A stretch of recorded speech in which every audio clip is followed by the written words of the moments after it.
Have you ever wondered what it would be like to spend time with your favorite artist? Hands-on with a master to learn and make your art the best it could be. Sargent is one of the few artists I would love to spend time with while I work. Seeing how he worked. I do have a treat for you. In this video, one of Sargent's students give a first-hand account on the studio process. There is so much to learn in this interview. So get some popcorn and your favorite drink, and let's take a walk in the past. So come with me and spend a little time with a master.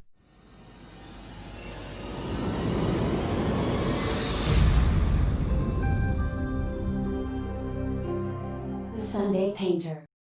Please click and subscribe, hit the like button, and don't forget the little bell so you will be the first when we have an inspirational idea. The following extracts from Mr. Haley's account of Sargent's teaching at the Royal Academy Schools, 1897 to 1900, throwing further light on his methods. The significance of his, Sargent's, teaching was not always immediately apparent. It had the virtue of revealing itself with riper experience. His hesitation was probably due to a searching out for something to grasp in the mind of the student. That achieved, he would unfold a deep earnestness, subdued but intense. He was regarded by some students as an indifferent teacher, by others as a wonder. As a wonder I like to regard him. He dealt always with the fundamentals. Many were fogged as to his aim. These fundamentals had to be constantly exercised and applied. When drawing from the model, never be without the plumb line in the left hand. Everyone has a bias, either to the right hand or the left to the vertical. The use of the plumb line rectifies this error and develops a keen appreciation of the vertical. He then took up the charcoal with arm extended to its full length, and head thrown well back, all the while intensely calculating. He slowly and deliberately mapped the proportions of the large masses of a head and shoulders. First the poise of the head upon the neck, its relation with the shoulder. Then rapidly indicate the mass of the hair, then spots locating the exact position of the features, at the same time noting their tone values and special character, finally adding any further accent or dark shadow which made up the head, the neck, the shoulders and head of the sternum. After his departure I immediately plumbed those points before any movement took place of the model and found them very accurate. A formula of his for drawing was, get your spots in their right place and your lines precisely at their relative angles. On one occasion in the evening life school I well remember Sargent complaining that no one seemed concerned about anything more than an approximate articulation of the head upon the neck and shoulders. The procedure was to register carefully the whole pose at the first evening sitting of 2 hours. The remainder of the sittings were devoted to making a thoroughly finished tone drawing in chalk, adhering to the original outline, working from the head downwards, thus the drawing was not affected by any chance deviation from the original pose by the model. Sargent could not reconcile himself to this. The method he tried to inculcate was to lay in the drawing afresh at every sitting, getting in one combined effort a complete interpretation of the model. The skull to articulate properly upon the vertebrae. The same with all the limbs, a keen structural easy supple, movable machine, every figure with its own individual characteristic as like as possible. An accomplishment requiring enormous practice and experience with charcoal, but taken as a goal to aim at very desirable, a method he followed in his own painting. To the student it meant a continually altered drawing, to portray the varying moods of the model. In connection with the painting, the same principles are maintained. Painting is an interpretation of tone through the medium of color drawn with a brush. Use a large brush. Do not starve your palette. Accurately place your masses with the charcoal, then lay in the background about ½ an inch over the border of the adjoining tones, true as possible, then lay in the mass of hair, recovering the drawing and fusing the tones with the background, and overlapping the flesh of the forehead. For the face lay in a middle flesh tone, light on the left side and dark on the shadow side, always recovering the drawing, and most carefully fusing the flesh into the background. Paint flesh into background and background into flesh, until the exact quality is obtained, both in color and tone so the whole resembles, as wig maker's block. Then follows the most marked and characteristic accents of the features in place and tone and in drawing as accurate as possible, painting deliberately into wet ground, testing your work by repeatedly standing well back, viewing it as a whole, a very important thing. After this take up the subtler tones which express the retiring planes of the head, temples, chin, nose, and cheeks with neck, then the still more subtle drawing of mouth and eyes, fusing tone into tone all the time, until finally with deliberate touch the highlights are laid in. This occupies the first sitting, and should the painting not be satisfactory, the whole is ruthlessly fogged by brushing together, the object being not to allow any parts well done to interfere with that principle of oneness, or unity of every part. The brushing together engendered an appetite to attack the problem afresh at every sitting, each attempt resulting in a more complete visualization in the mind. The process is repeated until the canvas is completed. Sargent would press home the fact that the subtleties of paint must be controlled by continually viewing the work from a distance. Stand back, get well away, and you will realize the great danger there is overstating a tone. Keep the thing as a whole in your mind. Tones so subtle as not to be detected on close acquaintance can only be adjusted by this means. When we were gathered in front of our display of sketches for composition awaiting some criticism, Sargent would walk along the whole collection, rapidly looking at each one, and without singling out any in particular for comment, he would merely say, "Get in your mind the sculptor's view of things, arrange a composition decoratively, easy and accidental." This would be said in a hesitating manner, and then he would quietly retire. On one occasion, when the subject set for a composition was a portrait, the criticism was, not one of them seriously considered. Many we had thought quite good, as an indication of what might be tried while a portrait was in progress. That would not do for Sargent. A sketch must be seriously planned, tried and tried again, turned about until it satisfies every requirement, and a perfect visualization is attained. A sketch must not be merely a pattern of pleasant shapes, just pleasing to the eyes, just merely a fancy. It must be a very possible thing, a definite arrangement, everything fitting in a plan and in true relationship, frankly standing upon a horizontal plane coinciding in their place with a prearranged line. As a plan is to a building, so must the sketch be to the picture. Cultivate an ever-continuous power of observation. Wherever you are, be always ready to make slight notes of postures, groups and incidents. Store up in the mind without ceasing a continuous stream of observations from which to make selections later. Above all things, get abroad, see the sunlight, and everything that is to be seen, the power of selection will follow. Be continually making mental notes, make them again and again, test what you remember by sketches until you have got them fixed. Do not be backward at using every device and making every experiment that ingenuity can devise. In order to attain that sense of completeness which nature so beautifully provides, always bearing in mind the limitations of the materials in which you work. It was not only students who acknowledged that debt to Sargent. Hubert Herkimer in his Reminiscences writes, "I have learnt much from Sargent in the planning of lights and darks, the balance and tonality of background in its relation to the figure, the true emphasizing of essentials."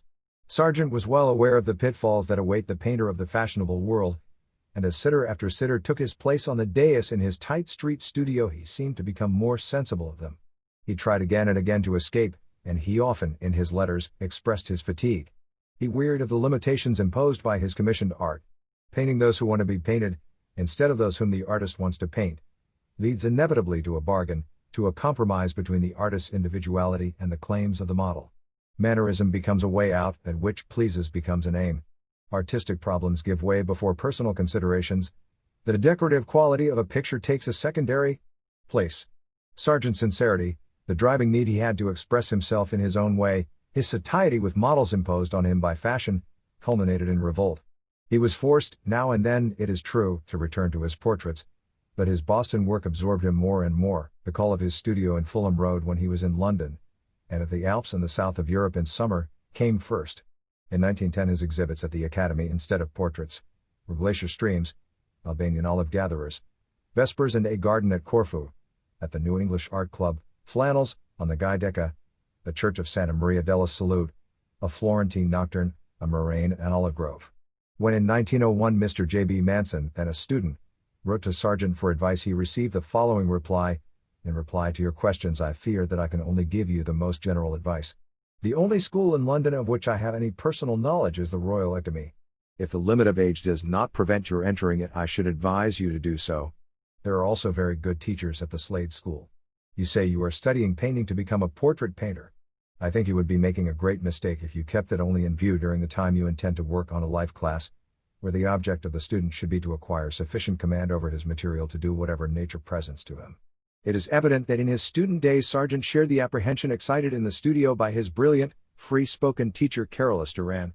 "In art tout ce qui n'est pas indispensable est nuisible." In art, all that is not indispensable is unnecessary was one of the precepts which Duran had formulated after his study of Velázquez. It became one of the texts of his studio. He urged his students to make copies of the pictures of Velázquez in the Louvre, not laborious copies, but copies au premier coup. In painting a picture he would retreat a few steps from the canvas and then once more advance with his brush balanced in his hand as though it were a rapier and he were engaged in a bout with a fencing master. These gestures were often accompanied by appeals to the shade of Velázquez. Those who watched Sargent painting in his studio were reminded of his habit of stepping backwards after almost every stroke of the brush on the canvas, and the tracks of his paces so worn on the carpet that it suggested a sheep run through the heather. Who, when in difficulties, had a sort of battle cry of demons, demons, with which he would dash at his canvas. It was then to such a workshop and under such a master that Sargent at the age of 18 was admitted as a pupil, and the question arises, what did Sargent owe to the teaching of Duran? The question is best answered by remembering Duran's precepts and seeing how far they are reflected in Sargent's art. It has already been shown how Duran insisted on the study of Velázquez and the omission in art of all that was not essential to the realization of the central purpose of a painting. He had himself traveled far from the sharp contrast of values by which he had dramatized his picture L'Assassin. He had got rid of his tendency to be spectacular. From Velázquez he had learned to simplify. His teaching was focused on the study of values and halftones, above all, halftones. Here lies, he would say, the secret of painting, in the halftone of each plane, in economizing the accents and in the handling of the lights so that they should play their part in the picture only with a palpable and necessary significance. Other things were subordinate. If Sargent excels in these respects, it is sufficient to recall the fact that they form the core of Duran's instruction. There is no need to put his influence higher. Few pupils in painting who have the talent to absorb their master's teaching fail in the long run to outgrow his influence and to progress beyond and outside it on lines of their own. Sargent himself always recognized his debt to the teaching of Duran. At the height of his fame, when looking at a portrait by a younger painter, he observed to Mr. William James, that is value. I wonder who taught him to do that. I thought Carolus was the only man who taught that. He couldn't do it himself, but he could teach it. Again, when Mr. James asked him how to avoid false accents, he said, you must classify the values. If you begin with the middle tone and work up from in towards the darks, so that you deal last with your highest lights and darkest darks, you avoid false accents. That's what Carolus taught me. And Franz Hals. It's hard to find anyone who knew more about oil painting than Franz Hals. That was his procedure. Of course, a sketch is different. You don't mind false accents there. But once you have made them in something which you wish to carry far, in order to correct them you have to deal with both sides of them and get into a lot of trouble. So that's the best method for anything you wish to carry far in oil paint. Mr. George Moore, in one of the most illuminating essays in modern painting, said, in 1830 values came upon France like a religion. Rembrandt was the new Messiah, Holland was the Holy Land, and disciples were busy dispensing the propaganda in every studio. The religion had no more ardent apostle than Carolus Duran. One picture Sargent exhibited at the Academy in 1896 may be especially mentioned because it elected the warm admiration of Mr. George Moore, who was far from being enthusiastic about Sargent. Mr. Moore wrote of this portrait, Miss Priestley, gradually a pale-faced woman with arched brows, draws our eyes and fixes our thoughts. It is a portrait by Mr. Sargent, one of the best he has painted. By the side of a Franz Hals it might look small and thin, but nothing short of a fine Hals would affect its real beauty. My admiration for Mr. Sargent has often hesitated, but this picture completely wins me. The rendering is full of the beauty of incomparable skill. The portrait tells us that he has learned the last and most difficult lesson, how to omit. A beautiful work, certainly. I should call it a perfect work were it not that the drawing is a little too obvious, in places we can detect the manner. It does not coule du source like the drawing of the very great masters. It was a common experience for Sargent, as probably for all portrait painters, to be asked to alter some feature in a face, generally the mouth. Indeed, it has happened so often that he used to define a portrait as a likeness in which there was something wrong about the mouth. He rarely exceeded, and then only when he was already convinced that it was wrong. In the case of Francis Jenkinson, the Cambridge librarian, it was pointed out that he had omitted many lines and wrinkles which ought to be shown on the model's face. Sargent refused to make, he said, a railway system of him. His refusal more than once led to scenes. On one occasion the lady who had taken exception to the rendering of her mouth became hysterical and fainted. Sargent was the last man in the world to cope with such a situation. A friend who happened to call found him helplessly contemplating the scene. The model was restored to sense, but the mouth remained as it was. A sitter has given the following account of being painted by Sargent in 1902. At one of my sittings during which Mr. Sargent painted my hands I sat motionless for 2 hours. A certain way in which I had unconsciously put my hands together pleased him very much because the posture, he said, was clearly natural to me. He implored me not to move. We worked very hard, he with his magical brush, I with my determination to control fidgets and the restless instincts to which sitters are prone when forced to remain still for any length of time. For the most part we were silent. Occasionally I heard him muttering to himself. Once I caught Gainsborough would have done it.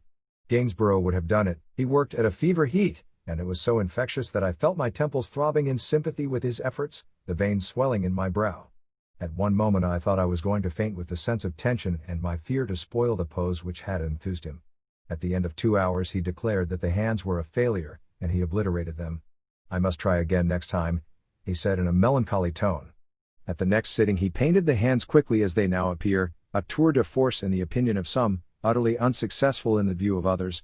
My husband came several times to the sittings. On one occasion Mr. Sargent sent for him specially. He rode across the park to Tite Street. He found Mr. Sargent in a depressed mood. The opals baffled him. He said he couldn't paint them. They had been a nightmare to him, he declared, throughout the painting of the portrait. That morning he was certainly in despair. Presently he said to my husband, "Let's play a forêt duet." They played, Mr. Sargent thumping out the bass with strong, stumpy fingers. At the conclusion Mr. Sargent jumped up briskly, went back to the portrait and with a few quick strokes, dabbed in the opals. He called to my husband to come and look. "I've done the damn thing," he laughed under his breath. My sister, on the occasion of her visit to the studio during my last sitting, remembers seeing Mr. Sargent paint my scarf with one sweep of his brush. What appeared to interest him more than anything else when I arrived was to know what music I had brought with me. To turn from color to sound evidently refreshed him, and presumably the one art stimulated the other in his brain. "See," I said, "there was a lot to learn." So what did we learn? Even a master had a bad day, and artwork too. If you notice, I used unfinished works so we can study the painting under the painting. As with any great painting, the underpainting is just as important as the top. I suggest you go through and stop to study each work, taking it apart and seeing how Sargent started a masterpiece. Almost straight from the master, with very good advice on many levels. I have another video with more information about how Sargent painted, and looks at painting itself by another student. Now it's time to get out the paints and canvases and get to work. Thanks for watching. Check out my channel for more advice to improve your painting, saving you time.